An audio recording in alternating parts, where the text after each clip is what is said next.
अस्सलामुअलैकुम students. First year chemistry chapter number 1 और उसमें हमारा लेक्चर नंबर 8 है। हम टॉपिक स्टडी कर रहे हैं मैस स्पेक्ट्रोमेट्री, और मैस स्पेक्ट्रोमेट्री का बेसिक प्रिंसिपल हम स्टडी कर चुके हैं। इस लेक्चर में हम इसकी इंस्ट्रूमेंटेशन देखेंगे, इंस्ट्रूमेंटेशन एंड वर्किंग, कि ये किस तरह से वर्क करता है। इसकी मैं डायग्राम ड्रा करता हूँ।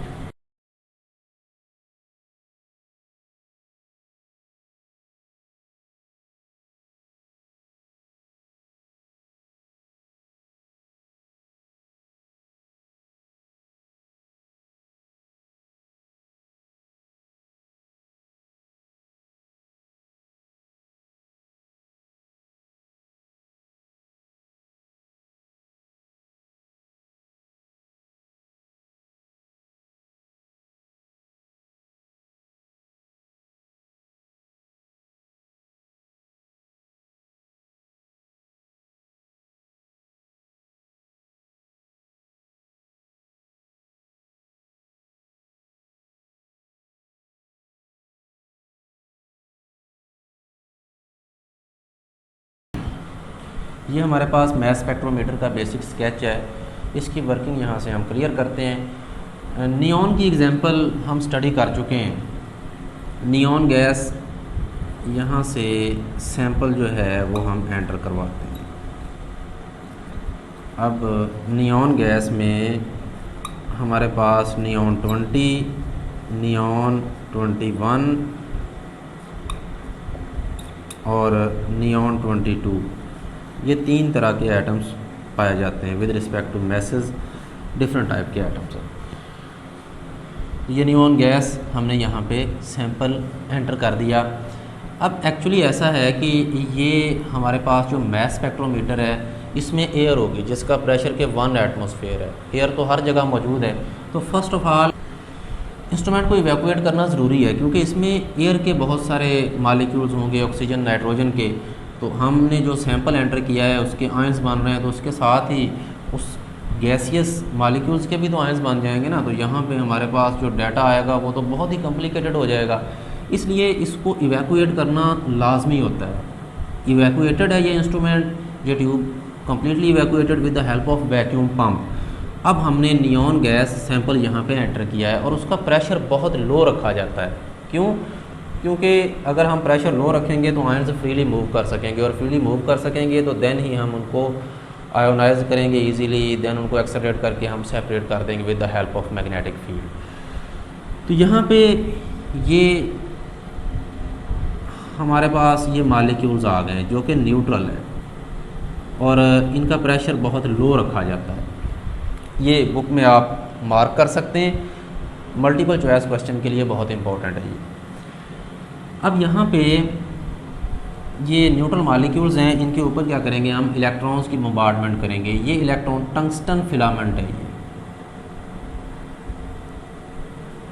टंगस्टन फिलामेंट जो है, इससे इलेक्ट्रॉन्स निकलेंगे और उन इलेक्ट्रॉन्स को फर्दर यहाँ पे हम प्लेट्स लगा के उन इलेक्ट्रॉन्स को एक्सेलरेट भी करते हैं। वो बुक में शो नहीं किया गया, सिंपल डायग्राम है ये मैस स्पेक्ट्रोमीटर की। तो उनको एक्सेलरेट करते हैं, वो इलेक्ट्रॉन्स फास्ट मूविंग होते हैं और इस गैसियस सैंपल में से गुजरते हैं, और इन मॉलिक्यूल्स को वो आयोनाइज कर देते हैं।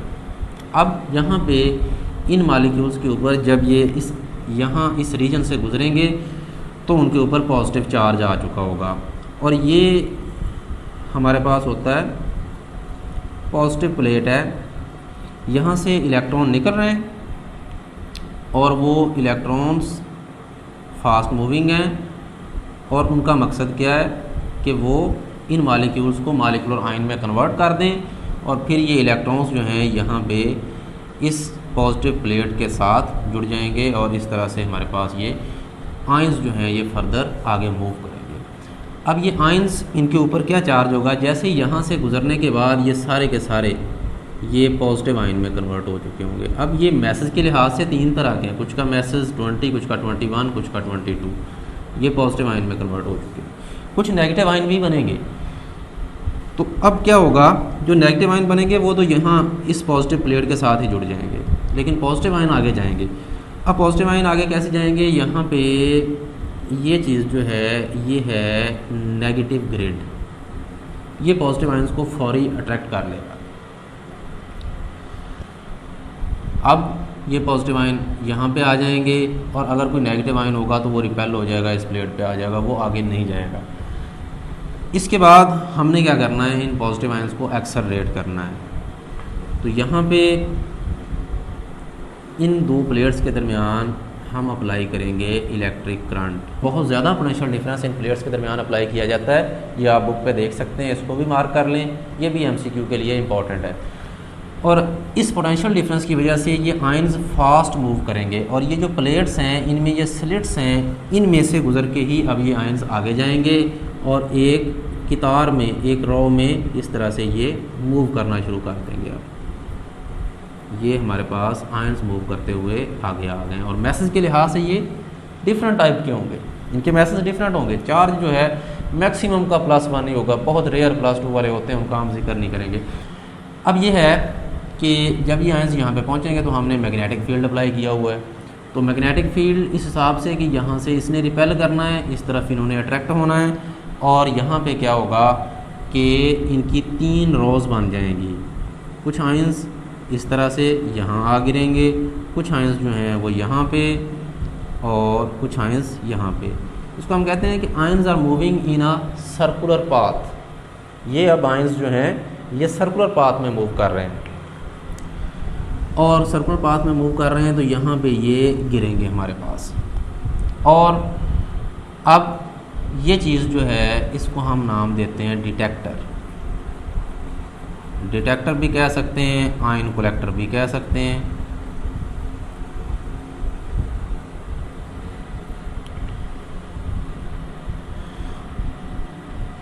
अब क्या होगा कि ये आयन कलेक्टर जो है, जैसे इसके ऊपर आयन्स गिरेंगे, ये उन आयन्स के तादाद के हिसाब से इलेक्ट्रिकल सिग्नल जनरेट करेगा और उस सिग्नल को मॉडर्न स्पेक्ट्रोमीटर्स में एम्पलीफाई भी किया जाता है।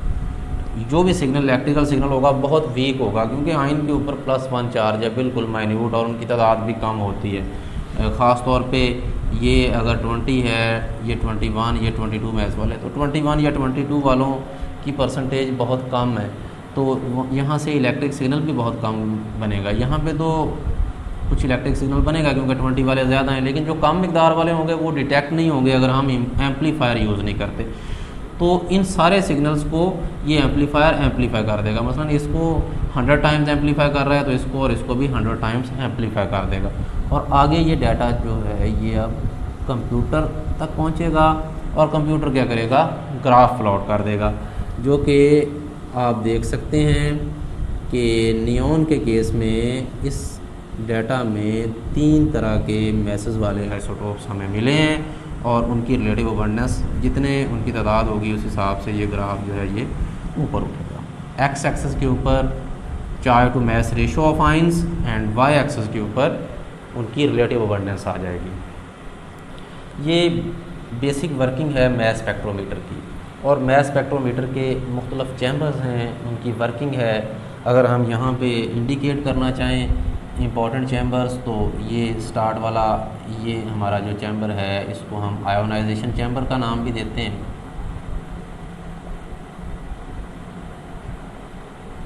इसका काम क्या है, आयोनाइज कर देना। ये आयन एक्सेलरेशन चैम्बर है, इसको हम कहेंगे आयन एक्सेलरेशन चैम्बर, ठीक है ना, इनके हम नाम रख सकते हैं।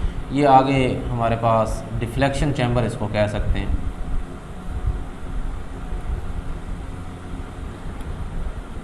इस तरह से ये मुख्तलिफ चैम्बर्स हैं मैस स्पेक्ट्रोमीटर के, और ये इसकी वर्किंग भी हमने क्लियर कर ली। अब हमारी बुक में एक इक्वेशन है, उसको हम थोड़ा क्लैरिफाई करते हैं। एक्चुअली आयोनाइज कर लिया, नेगेटिव ग्रिड की तरफ अट्रैक्ट हो गए, एक्सेलरेट हो गए, देन जब ये बेंडिंग होती है तो यहाँ पे ये जो सर्कुलर पाथ में आते हैं, अब ये सर्कुलर पाथ बन गया कि अगर हम इसको ऐसे सर्कल को मुकम्मल करें तो ये जो दायरा बनेगा उसका एक रेडियस होगा प्रॉपर। ये जो हमारे पास 20 मैस वाले आयंस का जो ये हमारे पास कर्व है, इसका अगर सर्कल बनाएं तो जो उस सर्कल का रेडियस होगा वो स्मॉल होगा। इस केस में 21 वालों के केस में जो सर्कल बनेगा उसका सर्कुलर पाथ का रेडियस ज़्यादा होगा, इसमें और ज़्यादा है। ये हमारे पास चीज़ है, आयंस सर्कुलर पाथ में मूव कर रहे हैं और with respect to their E/m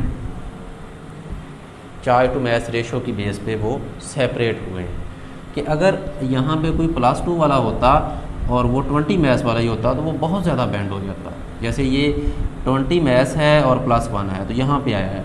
अब ये 21 मैस है और चार्ज +1 है तो यहाँ पे अगर 21 मैस वाले पे चार्ज +2 होगा तो वो इससे भी पीछे आ जाएगा, लेकिन वो +2 वाले बहुत रेयर होते हैं। तो ये ions charge to mass ratio की बेस पे सेपरेट होते हैं और ये जो सर्कुलर पाथ का रेडियस है इसके बारे में चंद पॉइंट्स हैं वो हम क्लियर करते हैं। और एक इक्वेशन दी हुई है बुक में, उस इक्वेशन की डेरिवेशन की तो हम बात नहीं करेंगे लेकिन उसको थोड़ा क्लियर कर लेते हैं। E/m is equal to h² r² / 2e। ये इक्वेशन है, बाज़ औक़ात MCQs में भी पूछ ली जाती है। अब ये है कि हमने यहाँ पे जो पॉइंट्स बताने हैं वो ये बताने हैं कि इलेक्ट्रिक फील्ड या मैग्नेटिक फील्ड इसकी स्ट्रेंथ चेंज करने से इस सर्कुलर पाथ के रेडियस पे क्या फ़र्क पड़ता है। ठीक है, क्योंकि हम इसको सर्कुलर पाथ को इस हिसाब से एडजस्ट करते हैं कि ये आयन कलेक्टर के ऊपर गिरें। ये आयंस अगर हम ये मैग्नेटिक फील्ड की स्ट्रेंथ कम कर दें, हो सकता है इनमें बेंडिंग ऐसे हो, एक इधर गिरे, एक इधर गिरे, एक इधर गिरे, ये वॉल के ऊपर ही स्ट्राइक कर जाए। तो हम इलेक्ट्रिक या मैग्नेटिक फील्ड की स्ट्रेंथ को चेंज करके इन आयंस को सर्कुलर पाथ में मूव करवाते हैं और ये डिटेक्टर के ऊपर, आयन कलेक्टर के ऊपर गिरते हैं। अब ये है कि अगर हम सिंपल देखें कि हम मैग्नेटिक फील्ड की स्ट्रेंथ बढ़ाते हैं तो उसके नतीजे में ये बेंडिंग बढ़ जाएगी और सर्कुलर पाथ का रेडियस कम हो जाएगा। ठीक है, हम मैग्नेटिक फील्ड की स्ट्रेंथ बढ़ाकर सर्कुलर पाथ का रेडियस कम कर सकते हैं, मैग्नेटिक फील्ड की स्ट्रेंथ कम करके सर्कुलर पाथ का रेडियस बढ़ा सकते हैं। इसकी स्ट्रेंथ कम करेंगे, ये 20 वाला इधर गिरेगा, 21 वाला जो है वो इससे आगे, 22 वाला इससे आगे। ठीक है, अगर हम मैग्नेटिक फील्ड की स्ट्रेंथ चेंज नहीं करना चाहते तो इलेक्ट्रिक फील्ड की स्ट्रेंथ चेंज करके भी हम सर्कुलर पाथ का रेडियस चेंज कर सकते हैं। इलेक्ट्रिक फील्ड की वजह से ये आयंस एक्सेलरेट हो रहे हैं, तो आयंस जितने ज़्यादा एक्सेलरेटेड होंगे उसी हिसाब से मैग्नेटिक फील्ड का इफेक्ट भी उन पर कम होगा, बेंडिंग कम होगी। अगर हम इलेक्ट्रिक फील्ड की स्ट्रेंथ कम करते हैं, ये आयंस स्लो मूव करेंगे और फिर सर्कुलर पाथ का रेडियस कम हो जाएगा। इलेक्ट्रिक फील्ड की स्ट्रेंथ कम करने से सर्कुलर पाथ का रेडियस कम हो जाएगा। अगर हम इलेक्ट्रिक फील्ड की स्ट्रेंथ बढ़ाते हैं, आयंस फास्ट मूव करेंगे, सर्कुलर पाथ का रेडियस बढ़ जाएगा। तो ये कुछ पॉइंट्स हमारे बुक में लिखे गए हैं। हम इलेक्ट्रिक फील्ड और मैग्नेटिक फील्ड की स्ट्रेंथ चेंज करके सर्कुलर पाथ का रेडियस कम या ज़्यादा कर सकते हैं और मकसद सिर्फ ये है कि आयंस को आयन कलेक्टर के ऊपर हमने फॉल करवाना है। उस मकसद के लिए हम ये स्ट्रेंथ जो है इलेक्ट्रिक या मैग्नेटिक फील्ड की ये चेंज करके उसको एडजस्ट करते हैं। और ये चीज़ भी बाज़ औक़ात पूछ ली जाती है MCQs में, यहाँ पे भी इस चीज़ को हम क्लियर कर सकते हैं। ये सर्कुलर पाथ का रेडियस है और अगर हम ये चीज़ बढ़ा देंगे तो हमारे पास क्या होगा, देखें हम इसको थोड़ा शफल करते हैं फिर ये क्लियर होगा।